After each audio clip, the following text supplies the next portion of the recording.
Saudi Arabia, the land of Mecca, Medina, the Kaaba, disposes the light of Islam. But what is hiding in the shadows? There is a place called Dar al-Raya. The government call it care home. The girls inside call it something else.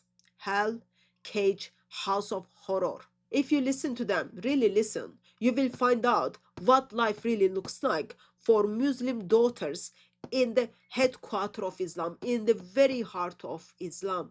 Let's start with homes, the families, the fathers.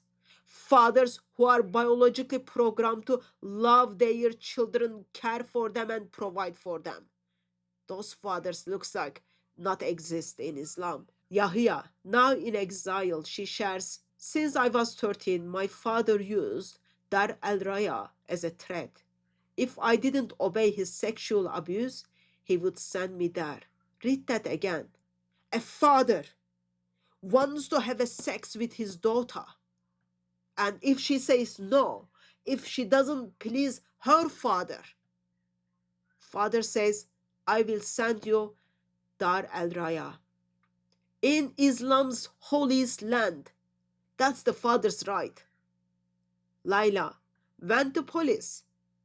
She was being abused by her father and brothers. A father who is biologically programmed to love Layla. A brothers who are biologically programmed to take care of her and protect her, abused her. Layla was simply their sex toy. She went to the police. She told the truth. What did state do? They locked me up in Dar al-Raya. I stayed there until my father signed my release. Her abuser had a legal power to keep her in prison.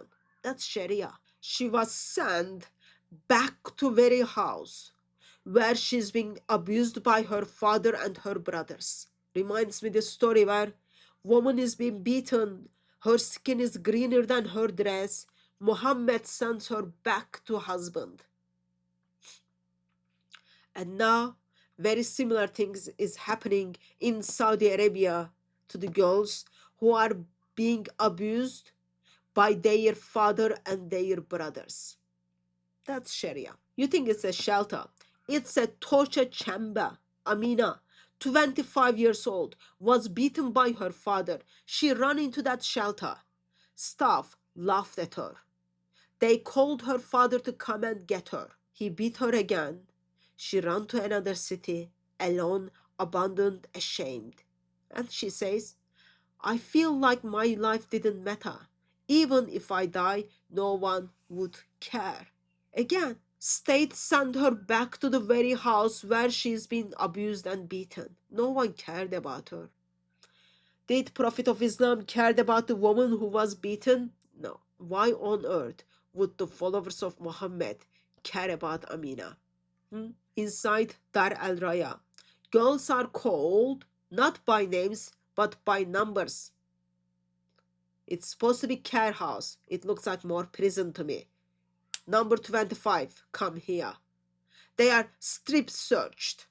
They are subject to the virginity test. They are flogged for not praying. Flogged for being or seen with another girl. Apparently, that gives the impression that you are lesbian. Sedated at night.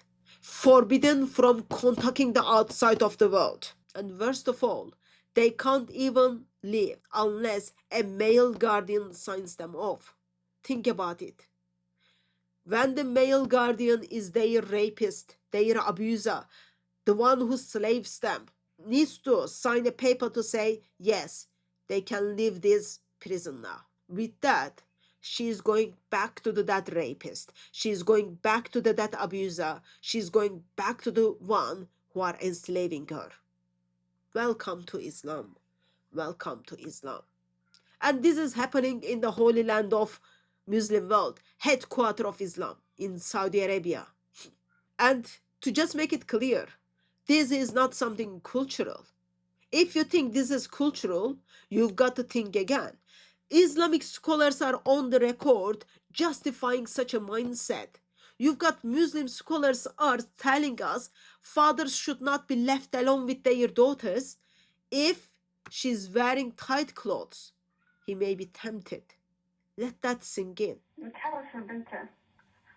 طيب سأتكلم عن ذلك بالتفصيل، ما عاد يحتاج تكملين السؤال. أختي أم سارة ذكرت أن هناك شخص يتحرش بابنته، ولا شك أن هذا نوع من الشذوذ والعياذ بالله، ونوع من الفاحشة. يعني وأيضا ينبغي على البنت ألا تلبس لباسا فاضحا أمام أبيها. يا جماعة، بعض البنات أحيانا تكون في شبابها وجسمها جميل أحيانا ونحو ذلك، وتلبس لباسا ضيقا من هالبنطلونات والبلايز القصيرة، وتخرج إلى أبيها. برضو أبوها شاب، ربما فتن بابنتها أعوذ بالله، وربما يعني إذا سلم عليها أو قبلها أو ضمها يكون يعني ربما أن الشيطان يؤزه لبعض الأمور.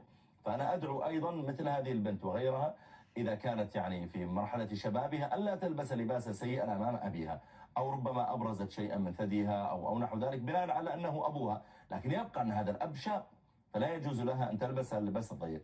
الأمر الثاني، لا تخلو بأبيها، لا تجلس لوحدهم في غرفة لوحدهما، ولا إنما تحرص أن تكون الأم موجودة أو إخوانها موجودون أو نحو ذلك، إلى أن ييسر الله تعالى لها وتتزوج. Let that sink in.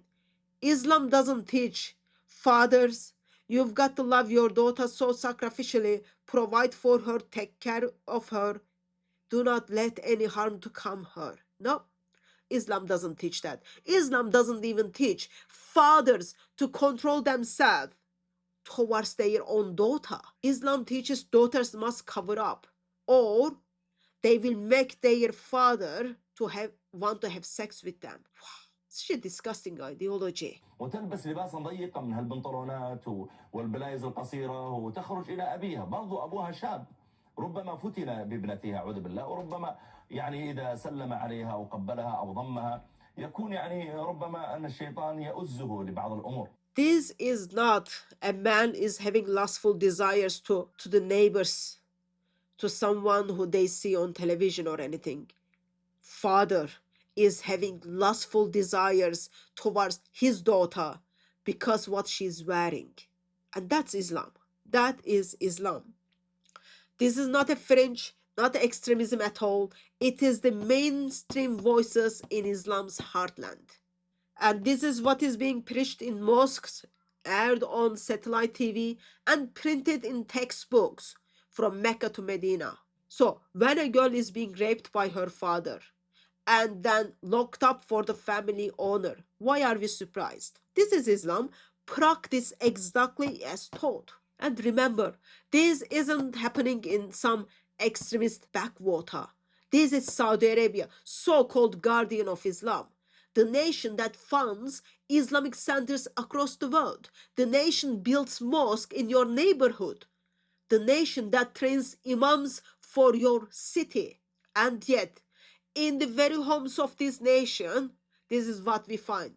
Fathers are threatening their daughters with prison if they resist father's sexual desire, if they resist abuse. Mothers are silent, daughters are beaten, violated, and discarded. And girls are flogged by the state for being victims. Dar al-Reaya is not an accident. It is Islam fully implemented. Ask yourself, what kind of religion makes rapist the gatekeeper for girls' freedom? What kind of law gives a father power to lock up his daughter, not for sin, but for speaking up? What kind of God tells fathers they might lust after their own children and tells children to be more modest? This cannot be divine wisdom. This is simply evil. Islam allows fathers to have full control over their daughter as rapists. Not acceptable. And you know what? Sad thing is, this is the system millions are told to respect. This is the law millions are told to fear. This is the God millions are told to worship. In Islam, while the daughters are being chained, while the victim is being imprisoned, Lord Jesus Christ come to break the chains, to defend the broken, and then set the captives free. Here's the bottom line. Islam is the cage. Islam puts people into that cage, locks them up. You live there under the fear. You must stay silent. when the abuse happens. That's what Islam does. Islam is the cage. Good thing is, Jesus Christ, eternal Son of the Father, is the key to that cage.